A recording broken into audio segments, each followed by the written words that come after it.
그 바쁜 가운데도 시간 내서 이렇게 해주시는 걸 보면 제가 아주 존경하는 마음을 많이 갖게 됩니다.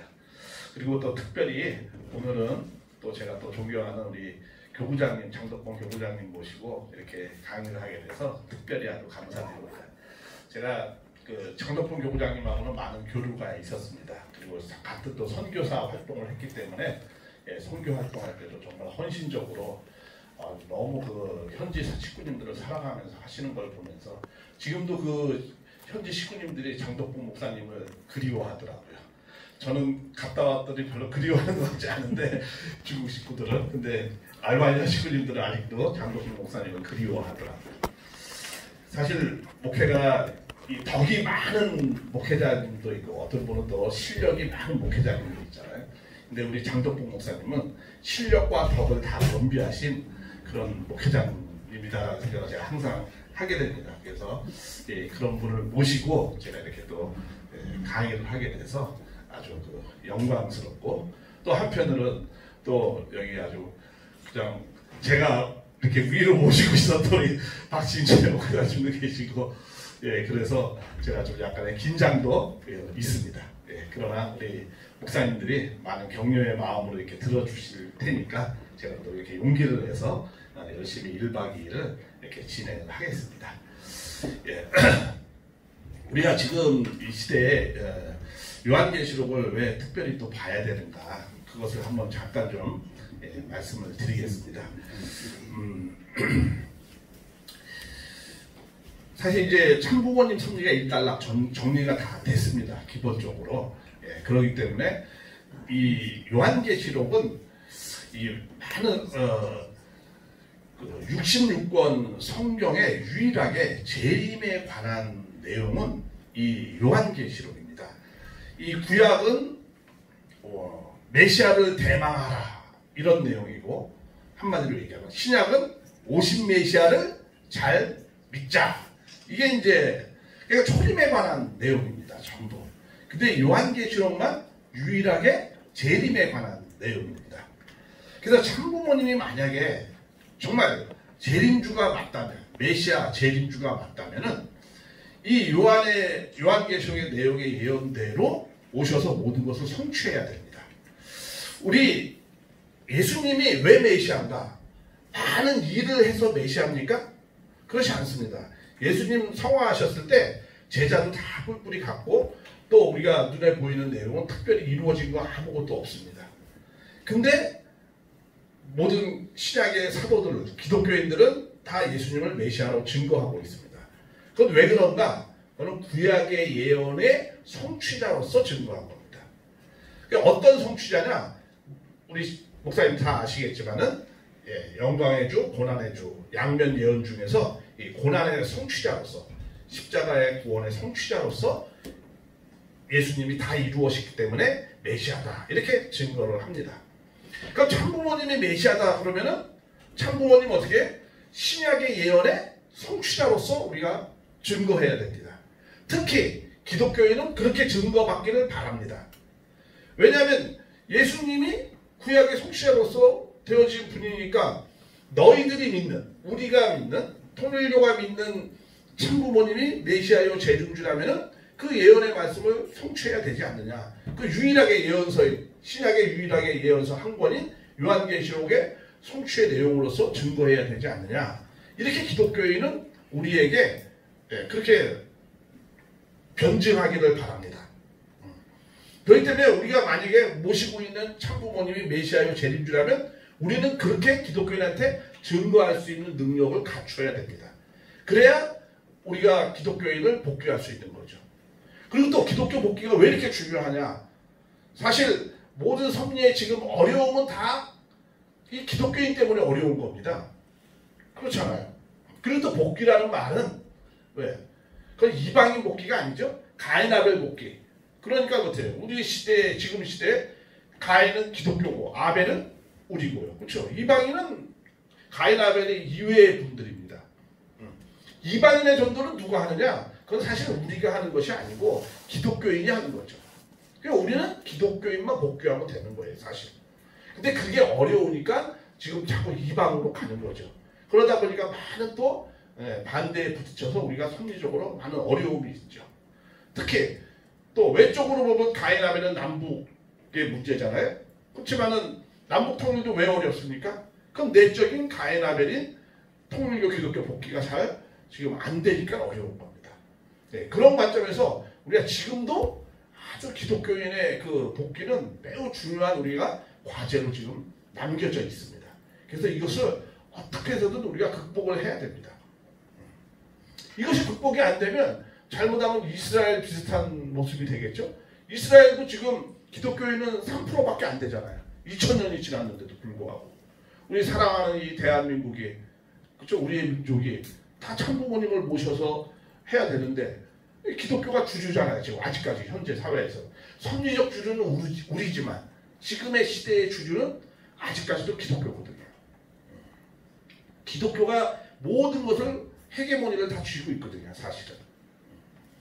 그래서 이런 상황에 지금 있기 때문에 우리가 어떻게 해서든 기독교를 복귀하기 위해서라도 이 참부모님의 증거는 요한계시록으로서 증거할 수 있는 우리가 능력을 갖추어야 된다라고 생각이 되어집니다. 왜냐하면 특히 또 이 메시아를 증거하는 데는 두 가지 방식이 있습니다. 하나는 땅으로부터의 증거 방식이라고 그래가지고 이 하시는 일을 보고 믿게 하는 방식이 있어요. 예수님도 유대인들이 하도 불신하니까 말을 안 들으니까 너가 나를 믿지 못하더라도 내 하는 일을 보고 믿어라. 뭐 이런 식으로 이제 요한복음 10장 25절에 나옵니다. 그러나 뭐 그래서 이적과 기사도 보여주고 여러 가지 보여주지만 결국은 어려웠어요. 근데 또 하나의 증거 방식이 있어요. 그건 하늘로부터의 증거 방식이라고 그래요. 하나님의 말씀으로 증거하는 방식이에요. 요한계시록 1장 2절의 말씀과 같이 하나님의 말씀, 예수 그리스도의 계시의 말씀으로 증거하는 방식이에요. 근데 기독교는 이 후자의 내용만을 믿습니다. 왜냐하면 참부모님이 하시는 일을 막 소개를 하잖아요. 그러면 도리어 이렇게 반발하는 경우도 많이 생기잖아요. 너희들 뭐 우상화시키고 신격화시킨다, 뭐 너희들 거기에 매몰돼가지고 그건 너희들의 주장이지, 막 이렇게 도리어 반발하는 경우도 있어요.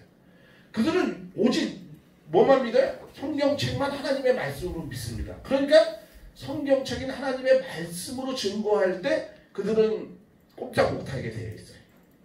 제가요 여기 오기 전에 이번에 월요일 화요일 이틀간 KCLC 목사님 우리 이지구에 특히 그 위원장이 있어요. 자기가 교단도 갖고 있는 목사님이 있어요. 그 목사님 중심으로 해서 5분을 강의를 했어요. 그런데 그분이 강의를 다 듣고 난 다음에 그분이 소감을 말씀하시더라고요. 뭐라고 하냐면 이러한 식으로 참부모님을 증거한다 그러면 조금 더 반박할 수가 없다는 거야. 창세기부터 계시록의 이 프레임이 완벽하다는 거야. 정말로 자기가 보니까. 그러니까 어떻게 틈이 없다는 거야. 이 반박할 수 있는. 그런 내가 제가 감증을 받았어요. 이번에 그분들 강의하면서. 그러니까 이것은 우리 목사님이 정말 이러한 식으로 참부모님 증거를 기독교인한테 잘 할 수만 있다면 우리가 큰 목회를 할 수 있어요. 기독교인들이 들어와야 우리가 큰 목회를 하거든요. 기독교인이 안 들어오면 우리는 계속 참 어려운 목회를 할 수밖에 없어요. 그래서 세상에 있는 기독교 목사님들도요, 계시록을 잘 그래도 나름대로 전하는 분이 큰 목회를 많이 했어요. 조용히 목사님들하고 다 처음에 그런 목회를 하는 거예요. 우리 교회도 큰 목회를 요한계시록 잘 해가지고 김일환 목사님이 그래도 큰 목회를 하셨잖아요. 그리고 아주 오래 하셨고. 왜냐하면 이 요한계시록을 강의를 하게 되면 일반 기성교인이나 성도들은 다 뭐냐면 다 고개 숙이게 되어 있어요. 왜 그러냐면 요한계시록을 강의하려면 신구약을 어느 정도 다 꿰고 있어야 되거든요. 그러면은 저분은 정말 실력 있으신 분이구나. 이 객관적 공인을 받아요. 그 내용이 옳든 틀리든. 왜냐하면 이 요한계시록에 쓰여진 내용이 전부 구약에 있는 용어를 빌려가지고 사도 요한이 환상을 본 걸 갖고 썼어요. 그러니까 구약에 있는 내용을 그 성경의 그 구절의 내용을 이해하지 못하면 요한계시록을 잘 강의하기가 어렵게 되어 있어요. 그래서 이 요한계시록을 강의를 하게 된다 그러면 기성교인들도 일반 교인들도 어우 저분은 뭔가 실력이 있으신 분이구나 이렇게 객관적 인정을 받을 수 있어요. 그렇기 때문에 우리 목회자님들은 꼭 요한계시록 그 강의를 좀 했으면 좋겠어요. 근데 이거 강의 끝나고 한번 식구님들한테 이렇게 차분하게 같이 공부하는 마음으로 뭐 수요 예배든 일요 예배가 어렵더라면 그렇게 한 주간 공부하셔서 수요 때도 이렇게 강의해 주시고 이런 식으로 해서 22장까지 쭉 좀 한번 해주시면은 식구님들도 자신감을 갖고 이렇게 기독교인으로 상대할 수 있거든요. 왜냐면 우리가 사실은 성경을 모르는 게 아니잖아요. 우리가 성경을 제일 잘 아는 단체거든요. 왜냐하면은 우리가 예수님까지 노종을 다 전하려면은 구약의 핵심의 내용을 다 전할 수 있어야 되고 복음서의 기본적인 내용을 다 알아야 예수님 노종까지 전하잖아요. 그건 우리 목사님 다 아시잖아요. 성경 구절을 특별히 많이 활용하지 덜 활용할 뿐이지 그걸 다 빼고 있잖아요. 근데 이제 꼭지를 요한계시록 따게 되면 그렇잖아요. 처음 중간 끝 다 하니까 뭐 그냥 다 신천지용어로 표현하면 창세기부터 계시록까지 통달한 그런 입장이 되어지는 거잖아요. 그러니까 우리가 목회자들이 꼭 이번 기회를 통해서 자극을 받으셔가지고 요한계시록을 통해서 참부모님을 증거할 수 있는 그런 능력을 좀 갖췄으면 하는 그런 소망이 있습니다. 이것을 하나 참고로 하셔서 그냥 더 잘 또 자료를 만드셔가지고 우리 목사님들이 이렇게 참부모님을 이 섭리를 다 일단락 쳤으니까 그걸 잘 이제는 증거할 수 있었으면 하는 그런 바람입니다. 또. 자, 근데 이제 일단 이 요한계시록은 말 그대로 요한의 계시는 아니고 요한계시록은 요한이 이제 하나님 예수님의 계시를 받아서 이제 천사를 통해서 이렇게 쓴 거거든요. 그 계시의 내용의 과정이 이제 그렇게 되어져 있습니다. 이제 책을 이제 쭉 보시겠지만 시작이 이제 그렇게 되어져 있어요. 그러면 이제 아무래도 이거는 이제 요한계시록은 이제 계시를 쓰신 분이지 이제 계시를 자기가 낸 분은 아니죠. 그건 이제 하나님과 예수님의 말씀이거든요. 그래서 그렇지만 이게 어쨌든 지은이가 요한이니까 우리가 요한 사도에 대한 잠깐 언급은 좀 해야 그분에 대한 예의가 아닐까 또 그렇게 생각이 되었습니다. 이 사도 요한은 예수님의 중요한 두 번째 제자죠. 베드로, 요한, 야고보 할 때 그 요한 두 번째 있는 그 제자입니다. 물론 시작에는 요한하면 큰 이름이 두 분 나오죠. 세례 요한하고 사도 요한입니다.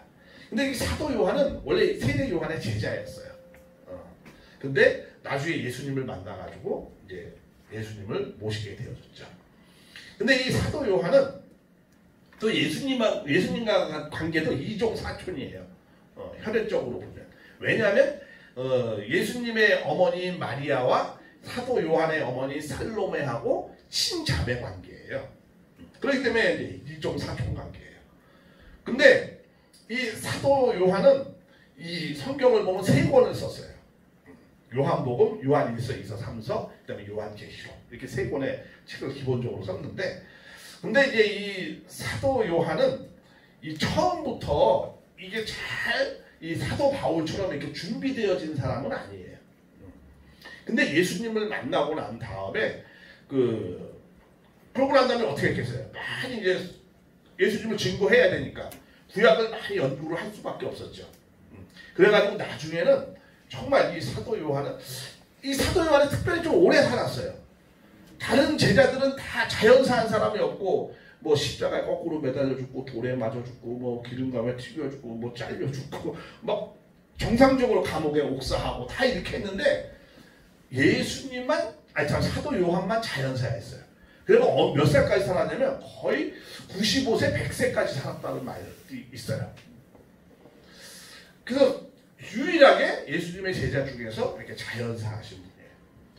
근데 참 재미있는 거는 아버님의 제자 중에서도 제일 오래 사신 분이 누구죠? 이효한 목사님.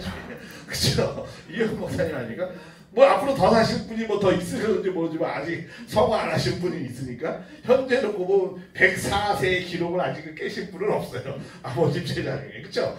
예. 그러니까 이게 요한이라는 이름은 굉장히 명줄이 긴 이름인가 봐요. 그러니까 혹시 나중에 뭐 손자라든가 뭐 이렇게 보면 요한이라는 이름도 이름 보니까 좀 요절한 상인 것 같다. 야, 너는 좀 이름이라도 좀 길게 줘가지고 생명줄을 좀 늘려야 되지 않는가 이런 생각도 좀 한번 해봅니다. 그러니까 약간의 여담이지만, 근데 약간 이렇게 근데 이제 이분은 보통 기성교회에서는 사랑의 사도라고 말씀을 많이 해요. 왜냐하면 요한 1서, 2서, 3서가 다 이 사랑장이에요. 사랑을 많이 얘기했어요. 하나님은 사랑이시니 너희가 사랑치 아니하는 자는 하나님을 알 수 없다. 뭐 이러면서 너희가 사랑하면 하나님이 너희 아래 임하고 뭐 이렇게 하나님을 그 사랑의 하나님으로 자기가 말년의 그 체험을 한 그 체험의 고백이 사랑의 하나님에 대한 고백이. 근데 사실 이분이 처음부터 그런 분은 아니에요. 처음에는 이제 어부 출신이고 그러다 보니까 성격도 아주 급하고 그리고 또 좀 이 야망도 좀 컸어요. 좀 이렇게 뭐 가진 것도 별로 없는 것 같은데 욕심은 많아서 야망도 크고 그랬어요. 왜냐하면은 그런 게 성경에 몇 군데 나와요. 예를 들면 이제 예수님하고 이렇게 사마리아 전도를 나갔는데 이제 예수님을 받아들이지 않으니까 이 사도 요한이 옆에서 선생님 저 사마리아 땅을 그냥 하늘에서 저 마을에다 하늘에서 불을 내리게 해서 저 싹 없애버리죠. 뭐 이렇게 어떻게 그 사랑의 사도가 말이야 하나님 믿는 그러니까 아주 성격도 과격하고 막 그래요. 그리고 또 이제 우리 그런 거 있잖아요. 이 천국은 누가 제일 먼저 가냐 하면 예수님이 어린 나이에 같이 순수하고 겸손하고 낮은 자가 이렇게 간다고 하잖아요. 그걸 이제 대답을 그렇게 예수님이 하잖아요. 왜냐면 그 질문이 사도 요한이 하거든요. 천국에 되면 누가 제일 앞자리에 씁니까? 뭐 이거는 이제 내가 제일 뭐 하다 보면 우리 지금 내가 협회장을 좀 하고 뭐 그래야 되는 거 아닙니까? 뭐 이런 식이죠 내용이. 그러니까 아직 야망도 크고 그랬던 분이에요. 근데 나중에 이제 80이 넘어서 정말 백발의 신선이 된 거예요. 그러니까 아주 정말 거룩하게 성화된 거죠. 처음에는 아주 그렇게 토박하고 막 그랬던 분이. 그러니까 우리도 참 그 신앙을 할 때 참 우리가 열이 깊을수록 우리도 참 거룩하고 성화된 모습이 자꾸 되어야 되는데 저 스스로를 놓고 봐도 제가 저는 처음에 도리어 순수하고 막 물불 가리지 않았거든요. 그래 막 중국도 그냥 갈 때 야 그래 가서 뭐 죽으면 숨겨지 뭐 이래가지고 영광이지 막 이랬는데 이게 좀 몇십 년 흐른 다음에 어디 좋은 교회 없나? 이거 뭐 좀 어디 좀 사람이라도 좀 많이 받을 게 없나? 혹시 이런 또 요령은 좀 생기지 않았는가? 이런 생각을 갖지 않는가? 이런 생각도 해요. 근데 사실 우리가 신앙을 오래 하면 할수록 더 이렇게 성화롭고 참 모든 걸 많이 내려놓으면서 정말 하나님만을 채우는 인간적인 걸 다 내려놓고 하나님만 채우는 그런 모습이 되어야 되겠다. 이런 생각에 좀 자극도 받습니다. 사도 요한의 삶을 보면 도리어 그분 처음에는 토막했지만 나중에 성인이 되셨거든요. 근데 우리 처음에 순수했다가 나중에 시간이 갈수록 이렇게 또 변하는 거 아닌지 잘못되게 뭐 이런 생각도 좀 해봅니다. 그래서 우리가 말씀을 이렇게 듣잖아요. 들으면 이 삶을 통해 성화로운 삶을 통해서 우리의 심정이 하나님과 일체를 이루어야 되는 게 우리의 신앙의 개인적인 목표잖아요. 근데 여기부터 여기까지 심정 가슴이라고 이게 한 50cm도 안 되는데 이거 여기서부터 여기까지 내려오는 게 그렇게 오래 걸리네요. 그렇죠? 50몇 킬로 근데 가는데 얼마큼 내려왔는지 모르겠습니다. 그러니까 자 우리가 이 사도 요한은 아주 그렇게 나중에는 아주 훌륭한 아주 성화된 그런 모습으로 이 책을 쭉 썼습니다. 그리고 이제 왜 이렇게 오래 살게 했는가? 인명은 제천이라고 그러는데 정말 사도 요한은 죽을 고비도 여러 번 넘겼어요. 그래서 하늘이 정말 살렸어요. 그분을. 왜 이렇게 살렸는가? 제가 볼 때 한 몇 가지 이유가 있는 것 같아요. 결론적으로는 뭐 물론 이거 이제 이 요한계시록을 다 이제 쓰게 하신 내용도 있고 또 이 마리아를 끝까지 모셨던 분이 사도 요한이에요. 자기 이모이기도 하고. 예수님 성화 이후에 끝까지 모셨어요. 그러니까 좀 오래 살아야 되지 않는가 뭐 그런 생각도 되어지고 그리고 이제 모든 것이 다 준비가 되니까 이제 정말 이 요한계시록을 보면은 정말 구약의 모든 내용을 다 꿰고 있었어요. 사도 요한이. 그러니까 모든 것이 다 준비가 이제 되어지니까 또 이렇게 또 뭐라 이 아주 또 성화된 모습이 되어지니까 이렇게 이 요한계시록을 마지막으로 쓰게 하지 않았는가 합니다. 근데 또 왜 이게 굉장히 중요한 이유가 이 기독교인 우리의 관점에서 놓고 볼 때 참부모님이 기독교인들이 올 수 있는 만날 수 있는 유일한 디딤돌이 있고 창구가 있다면 요한계시록밖에 없어요. 사실. 왜냐하면 그들은 아까 서두에 말씀드렸지만 성경만 하나님 말씀으로 믿잖아요. 그리고 이 유일하게 요한계시록이 재림에 대한 내용이잖아요. 그러니까 이들은 요한계시록을 통해서 재림 주님인가 아닌가를 판단할 수밖에 없어요. 그게 유일한 하나님의 말씀의 예언의 계시니까. 그렇지 않겠어요? 그러니까 이 참부모님과 요한계시록은 참부모님과 기독교인의 유일한 연결고리예요. 연결고리. 그렇죠? 이게 유일한 연결고리예요. 이것이 없으면 기독교인은 참부모님을 메시아로 받아들이기가 정말 어려운 거예요. 그렇기 때문에 이게 요한계시록을 우리가 공부하는 게 우리가 잘 이 요한계시록과 증거하는 것이 굉장히 중요한 거예요. 다른 거는 어떻게 기독 성도들이 참부모님 앞에 나오기가 쉽지 않은 거예요. 원리를 강의해도 그거는 너희들 교리지 이렇게 나올 수 있거든요. 그런데 요한계시록을 통해서 참부모님 메시아가 맞다면 이 요한계시록의 모든 걸 성취했을 거 아니에요. 그렇죠? 그럼 그거대로 잘 설명하면 그들은 자기가 좀 불신적인 것이 있다 하더라도 믿을 수밖에 없는 거예요. 그걸 제가 이번에 정말 실험을 해봤다니까요. 원래 제가 5일 강의를 하게 되어 있었어요. 그분들한테. 근데 여기 장덕구 목사님이 9일 10일 했으면 좋겠다. 무슨 계시를 받으셨는지 이 정부의 그런 것들을 저한테 강력하게 그런 말씀을 하시더라고요. 그래서 내가 그래요. 그래서 거기에 이틀만 하고요. 나머지 또 다음에 합시다. 그래가지고 기독교 목사님들한테 그렇게 하고 바꾼 거예요. 사실은. 근데 그 짧은 기간이었지만 그들이 그렇게 증거를 했어요. 이렇게 증거를 하면은 믿을 수밖에 없겠다라는 거예요. 이게 틈이 없다는 거야. 이게 부정할 틈새가 없다는 거야.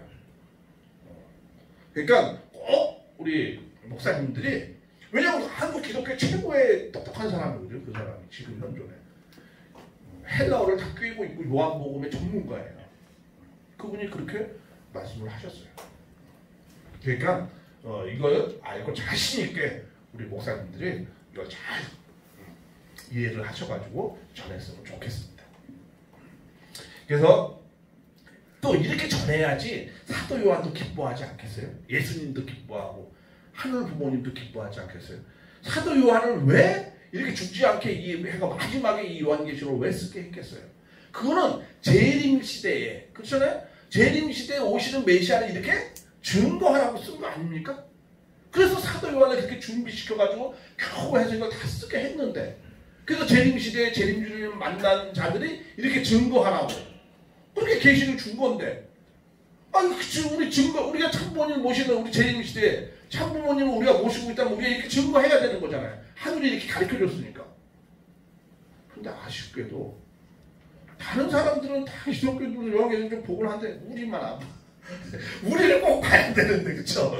이게 참 이렇게 왜 그런지 저도 잘 모르겠어요. 그러니까 우리를 꼭 봐야 돼 그쵸? 성경은 다 과거의 남의 이야기예요. 2000년 전 이전의 남의 얘기예요.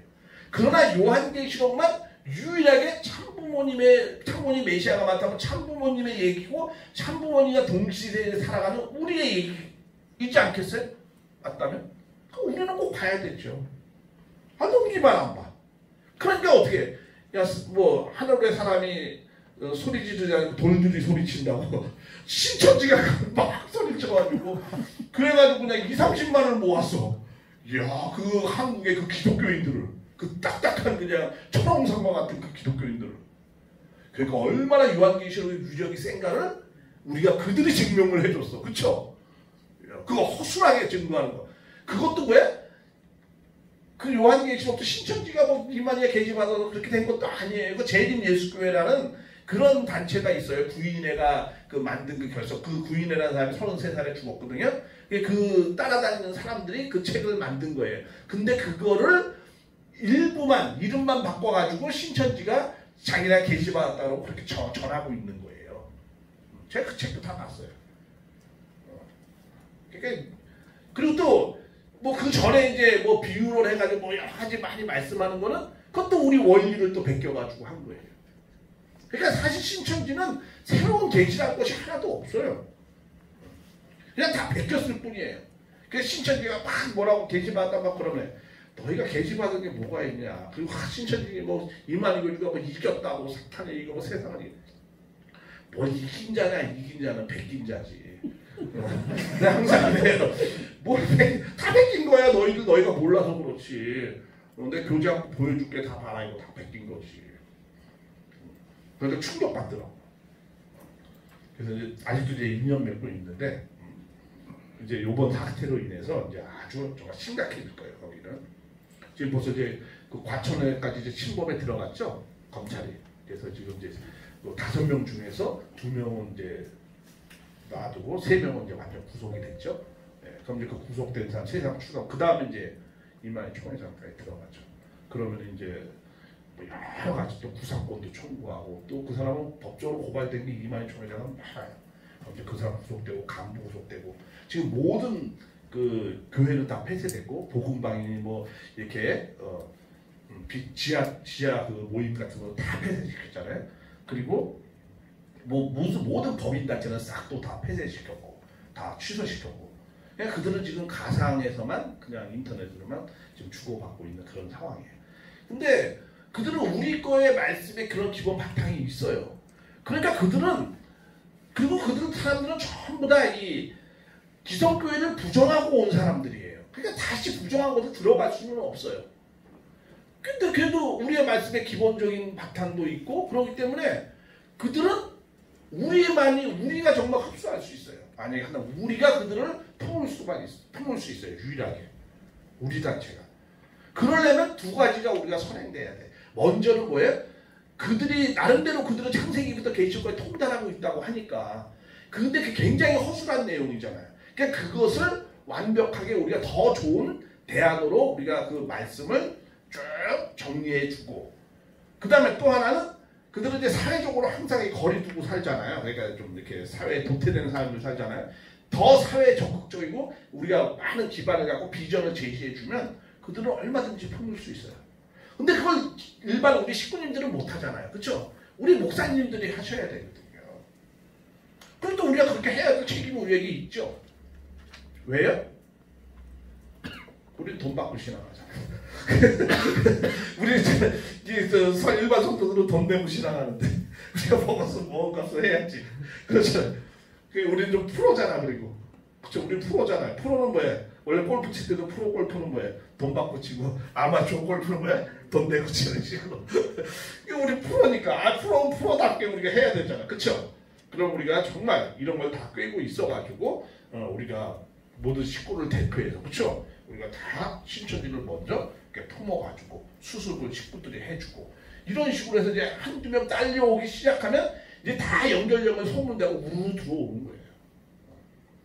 그런 것을 우리가 확실하게 좀 준비해야 됩니다. 그래서 이런 여러 가지 이유로 인해서 어쨌든 지금 이 시대에 우리 박영배 지부장님께서 말씀하셨잖아요. 이제 꼭 이거는 이제 요한계시록 지금은 우리가 반드시 완전하게 다 정리를 해야 되지 않겠는가 그렇게 생각이 되어집니다. 그래서 이제 본격적으로 이제 그럼 우리가 공부를 할 때 어떻게 공부해야 되느냐? 일단 이 전체적인 내용의 흐름을 봐야 돼요. 그리고 각 장을 봐야 되거든요. 왜냐하면은 우리 등산 많이 가잖아요. 이렇게 산행을 많이 가면 꼭 산행하기 전에 본격적으로 가기 전에 이렇게 그 지도가 있죠. 이렇게 지도가 당시 현 위치가 여기인데 안내 이렇게 가야 여기 목적지에 도달한다. 그런 것을 이렇게 보고 이렇게 움직여서 가야 돼요. 그렇죠? 근데 그것도 모르고 그냥 무턱대고 숲에 들어가고 막 가면 그런 거 이제 조난당하거나 아니면 이제 3초 프로 빠져요. 이 많은 사람들이 계시록 공부하는 사람이 다 그렇게 되는 거예요. 삼천포로 빠지고 이게 뭐가 뭔지도 모르고 막 그러는 거예요. 왜냐하면 이게 요한계시록 참부모님의 생애 노종을 모르면 절대로 이것은 저게 퍼즐을 맞출 수가 없어요. 요한계시록의 자체가 그렇게 또 그런 것을 말씀하고 있어요. 요한계시록 5장 5절에 주님을 만난 자, 주님과 주님을 만난 자 이거는 알 수 없다라는 표현도 있어요. 그렇기 때문에 일반 기성교회는 절대로 이 기성 목사님들 시작하시는 분들 절대로 이걸 정리를 할 수가 없어요. 그래서 우리가 그 칼빈 있잖아요. 장로교회 창시자. 칼빈도 다른 주석은 다 달았는데 요한계시록만은 주석을 달지 못했어요. 근데 이번에 기성교회 그 오신 그 장로교회 그 교단 책임자였거든요. 그분도 그래요. 그렇죠. 그러니까 그렇죠. 우리가 칼빈이 다른 건 주석은 다 달았는데 요한계시록만 달지 못했습니다. 그러더라고. 그 왜냐? 너무 복잡한 퍼즐 같아. 뭐가 뭔지를 도대체 어떻게 뭐가 뭔 내용을 얘기하는지 모르겠다는 거야. 칼빈이. 그 똑똑한 그 신학적 천재가. 옛날에는 그렇잖아요. 500년 전에는 공부 잘하면 다 신학하는 거잖아요. 똑똑한 거. 그거보다 좀 할 자신이 없어서 날 법학하는 거고, 그렇죠? 더 못하면 뭐 의과 뭐 이런 거 하는 거잖아요. 근데 지금이야 뭐 이제 똑똑하고 법대 한다고 하지만 그때 똑똑하고 신학하는 거거든. 그래서 루터도 원래는 법학학자였잖아요, 그렇죠? 그러다가 이제 신학으로 이제 더 상위 학문을 공부해야겠다고 해가지고 이제 신학을 하셨던 분이었죠, 루터도. 근데 그렇게 그냥 그렇게 똑똑한 그분들도 이 요한계시록만은 정리가 안 되는 거예요. 왜? 이거는 메시아 재림주님에 관한 내용이기 때문에 재림주님만이 이 요한계시록을 흐름을 정리해 줄 수 있어요. 그래서 제가 이 요한계시록에 대해서 참부모님이 여러 군데 말씀했어요. 중요한 데를. 네, 그러한 관점으로 정말 요한계시록을 보면 이게 다 정리가 돼요. 그래서 먼저는 1장부터 22장까지 전체 숲이 어떻게 생겼는가, 어떻게 길을 가야지 정확히 우리가 그 말씀하시고자 하는 내용, 그런 내용을 알 수 있는지를 보고, 그러고 난 다음에 이제 각 장을 보면서 그 안에 숲을 한번 보면은 우리가 입체적으로 온전하게 이 요한계시록 전체를 이해할 수 있으리라고 생각이 되어집니다. 네, 그래서 이제 그걸 본격적으로 이제 잠깐 10분 쉬었다가 이제 진행을 하겠습니다. 네, 감사합니다.